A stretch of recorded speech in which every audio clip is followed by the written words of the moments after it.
Olá, bom dia, Igreja Presbiteriana Peniel e amigos. Estamos aqui em mais uma devocional no livro de Amós. Nós temos utilizado essas devocionais nos nossos grupos familiares online. E para você que não pode participar de um desses grupos por algum motivo, você tem sido desafiado a fazer o seu culto doméstico com a sua família utilizando esse vídeo como ponte. Eu te disse que tinha escolhido o livro de Amós porque eu acho que, além de Salmos, os livros proféticos em toda grande crise são livros muito bem-vindos para que nós possamos utilizar nas nossas reflexões, no nosso aprendizado, no nosso crescimento espiritual. E semana passada nós tínhamos parado no capítulo 2, versículo 3, e hoje nós daremos prosseguimento no capítulo 2, versículo 4 até o versículo 16. Então nós vamos pegar do capítulo 2, versículo 4 até o versículo 16. E esses versículos trarão uma novidade grande para nós. Qual é a novidade? No capítulo 1 até o capítulo 2, versículo 3, você vê o juízo de Deus ser anunciado por Amós, tendo como alvo os povos ao redor de Israel e de Judá. É literalmente, olha o que Deus está fazendo com os nossos inimigos, hein?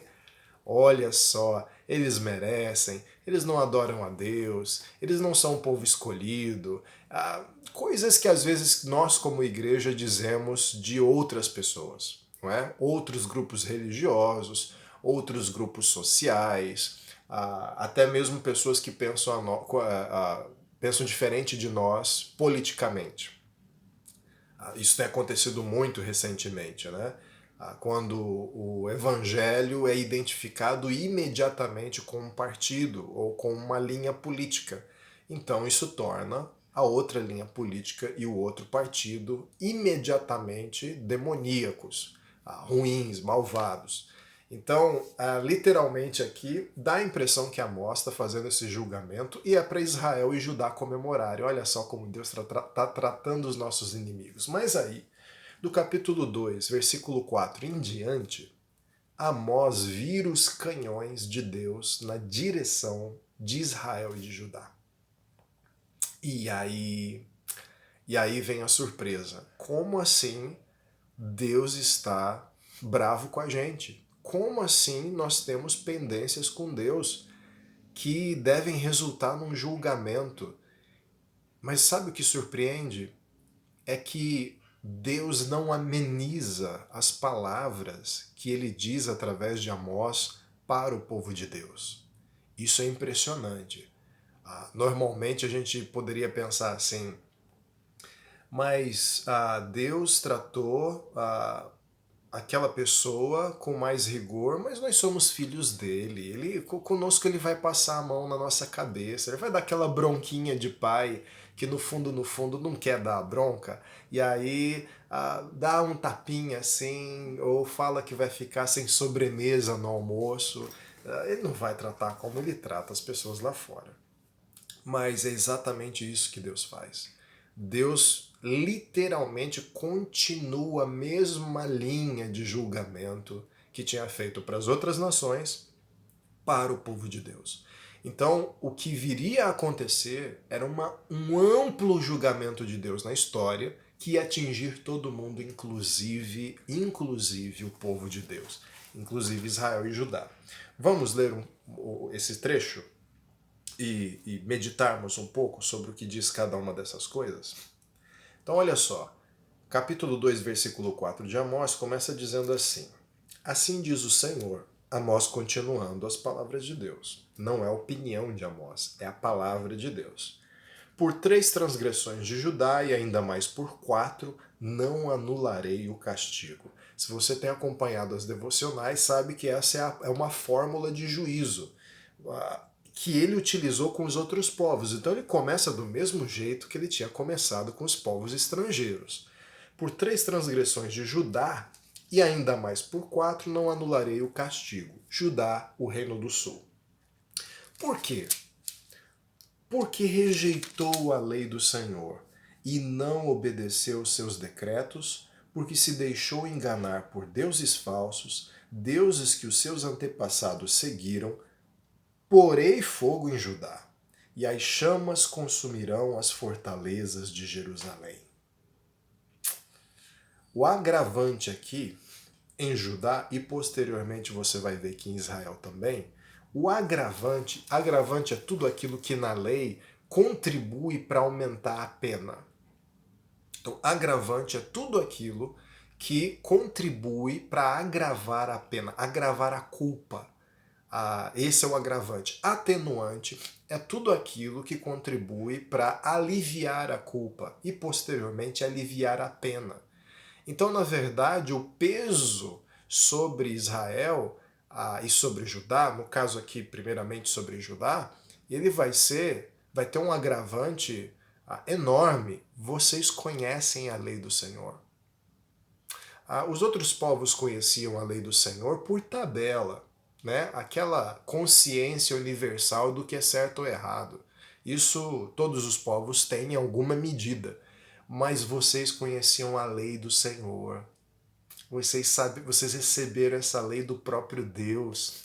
De todos os povos, vocês eram os que tinham mais conhecimento do que deveriam fazer e do que não deveriam fazer. E mesmo assim vocês fizeram. Esse é o agravante.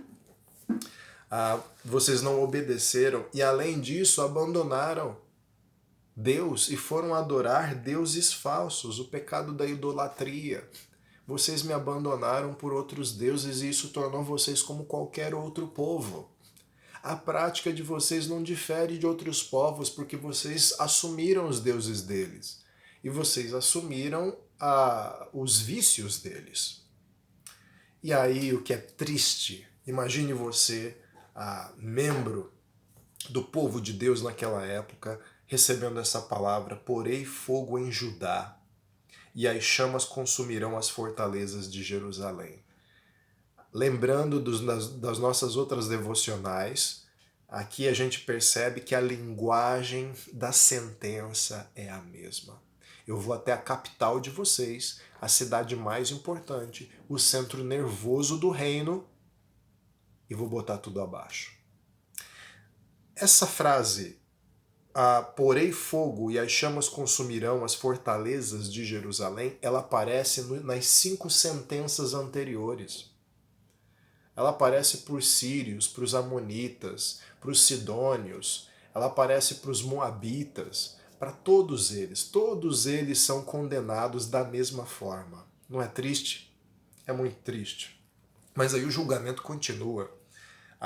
Versículo 6 diz assim: assim diz o Senhor, por 3 transgressões de Israel, e ainda mais por 4, não anularei o castigo.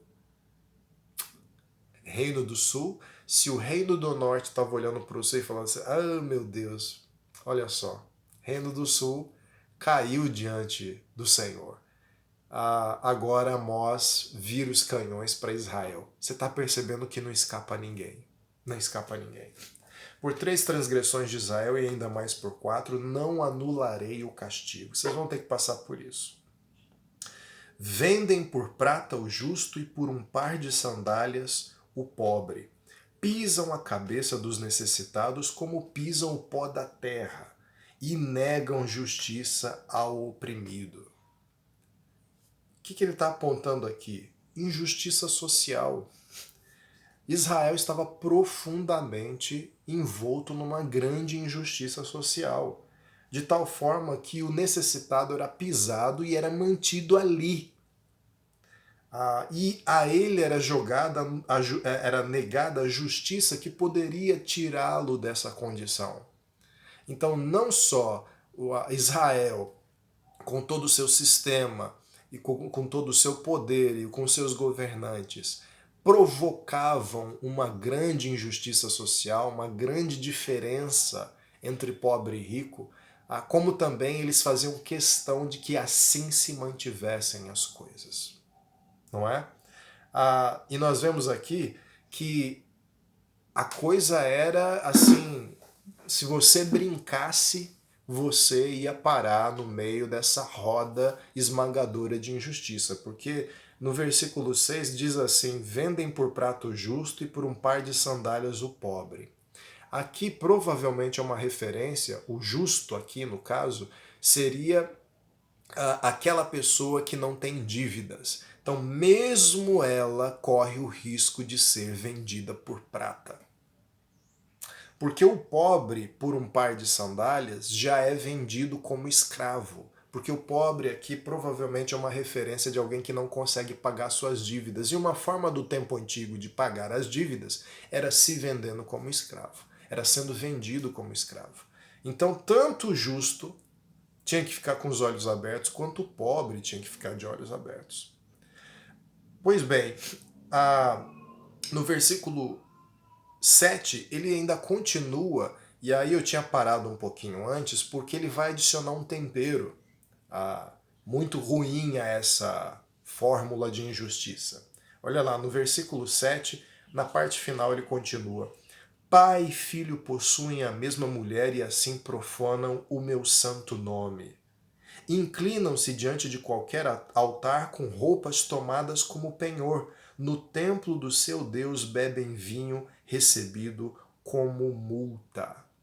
Qual que é a forma, qual que é o tempero adicionado aqui? Você tem dois temperos adicionados aqui. Você tem o pecado da idolatria também mencionado a Israel, porque eles estão adorando outros deuses em qualquer altar. E você tem uma amarração do pecado moral e do pecado da injustiça social, da opressão ao vulnerável, da opressão ao mais pobre. Então era um pecado social, digamos assim, político-social e econômico. Era um pecado moral, porque vejam só, pai e filho possuíam a mesma mulher, e era também um pecado de idolatria. Eles adoravam outros deuses. Então eles estavam completamente à parte de Deus. Era povo de Deus no nome. Era povo de Deus na placa. Era povo de Deus na fronteira. Ali, quando você passa na fronteira de um país e tem aquela placa bem-vindo ao Brasil, na ponte da amizade, né? Que você vai ter ali entre dois países da América do Sul, você vai ter na placa ali falando que é Brasil. Digamos que se tivesse uma placa estaria escrito Judá, reino do Senhor, do nosso Senhor Deus. Mas na verdade não era.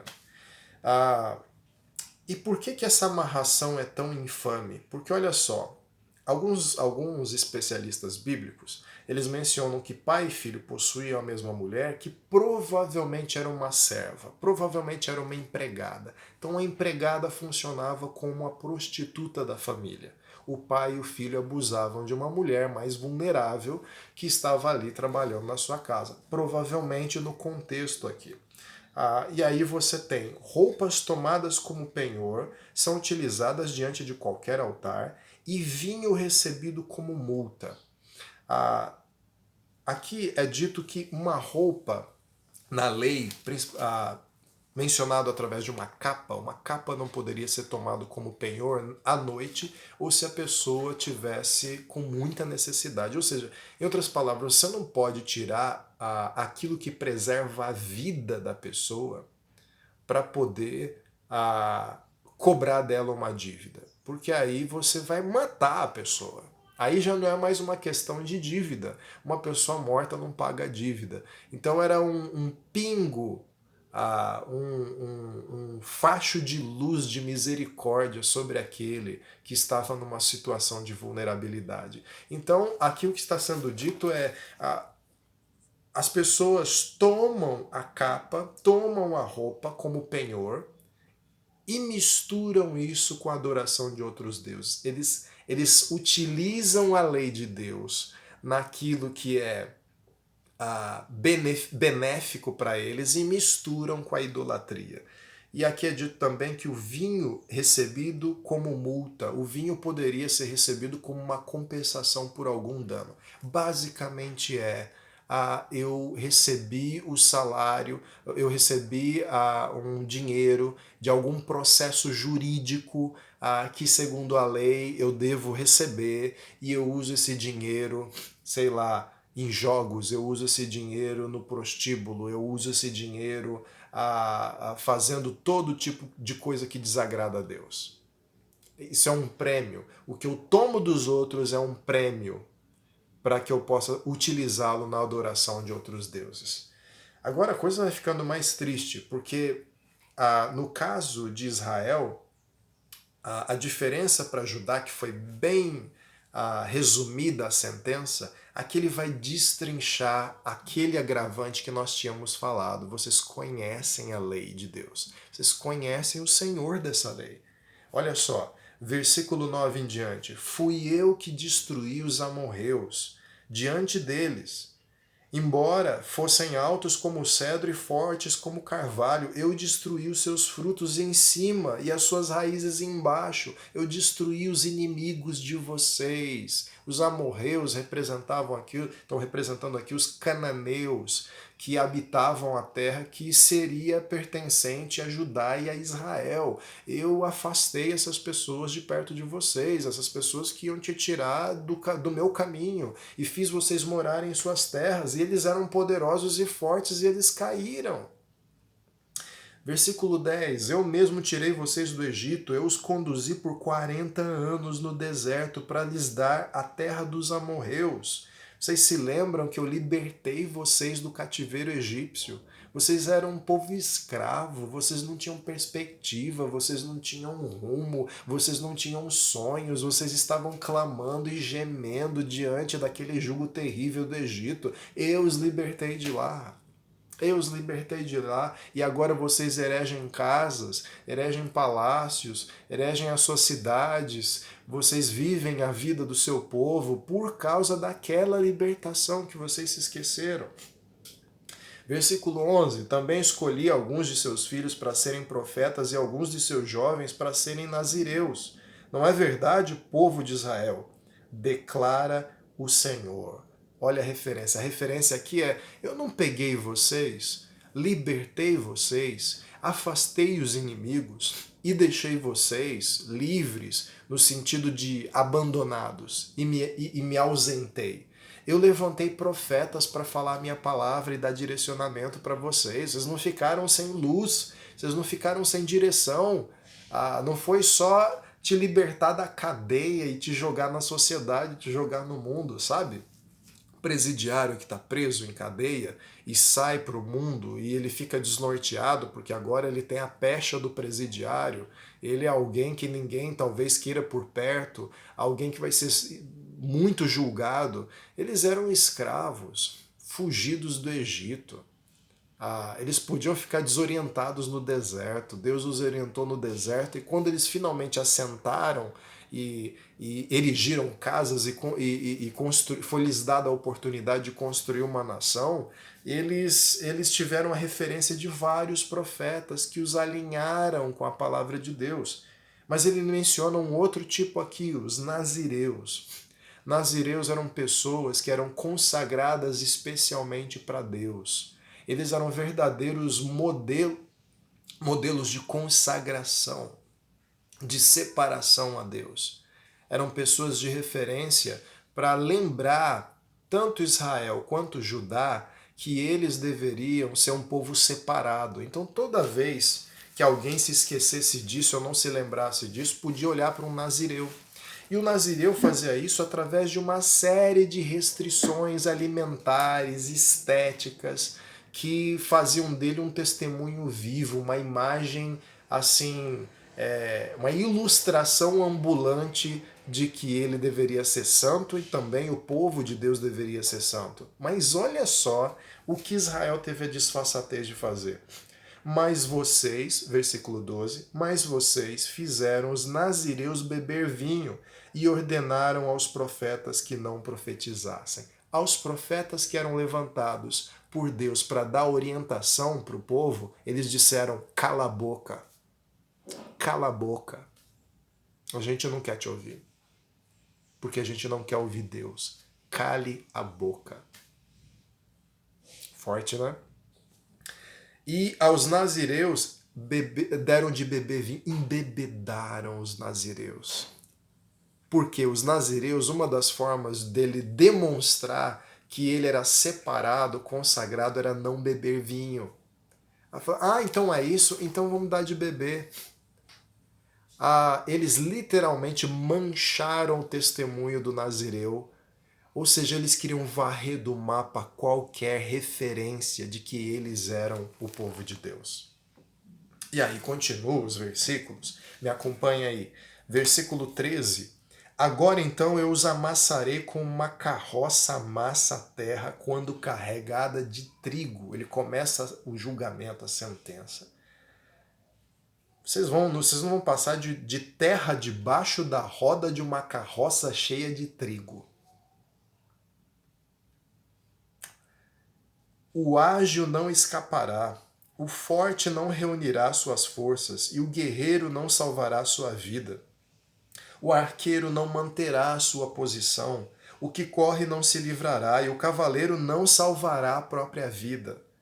Até mesmo os guerreiros mais corajosos fugirão nus naquele dia, declara o Senhor. Por todas essas coisas, eu os julgo, eu os sentencio, e eu vou aplicar essa condenação no próprio povo de Israel. E ninguém vai conseguir escapar. Nem o ágil, nem o forte, nem o guerreiro, nem o arqueiro, nem o cavaleiro, nem o corajoso. Ninguém terá poder, inteligência, sagacidade ou qualquer estratégia que faça adiar, refrear, evitar ou cancelar o meu julgamento sobre vocês. Vocês vão ficar nus, declara o Senhor. E o que é ficar nu? Ficar nu diante do julgamento de Deus é: eu não tenho mais máscaras, eu não tenho mais blindagem, eu não tenho mais escudo, eu não tenho absolutamente nada do que eu utilizava antes para mascarar as minhas injustiças e os meus pecados. Não tem nada tapando, não tem nada bloqueando, não tem nada disfarçando. Tudo isso vai ser tirado de mim. Israel seria despido. É assim que acontece num julgamento. Ao longo da história, Deus utiliza o próprio mal do mundo como parte desse julgamento. Mas a gente não pode se deixar esquecer que quando a Bíblia fala de dia de julgamento, ela sempre está falando, projetando um julgamento presente, um julgamento na história ou um julgamento eterno. Sempre tem essa dupla faceta. Então, quando Amós está dizendo aqui sobre julgamento, esse julgamento já iria chegar. Eles iriam sofrer tudo isso e já sofreram. Agora, Brasil 2020, nesse século 21, dizem que o século 21 começou agora, você tem o desafio de se lembrar de que Deus continua agindo com juízo sobre a terra. Esses micro-juízos ainda continuam acontecendo e eles querem dizer a mesma coisa. Vejam a injustiça, vejam a idolatria, vejam esses problemas morais. E é tão verdade que não há um reino da antiguidade que tenha sobrevivido ainda hoje. Não há nenhum deles. E, eventualmente, o mundo como a gente conhece também deixará de existir como a gente conhece um dia. Eu não sei se por pandemias, guerras e pestes, mas vai deixar. Até o dia de um julgamento final, que vai ser a mãe de todos os micro-julgamentos da história. E nesse dia, a pergunta é: você se arrependeu dos seus pecados? Você entregou sua vida para Jesus? Porque qualquer um que tentar se proteger através da sua justiça, através da sua própria vida, das suas próprias obras, vai cair do cavalo. Porque Israel e Judá naquela época descobriram que eles não estavam tão bem na fita assim quanto imaginavam. Deus os abençoe e uma boa reunião de grupo familiar e um bom culto doméstico para você. E até breve.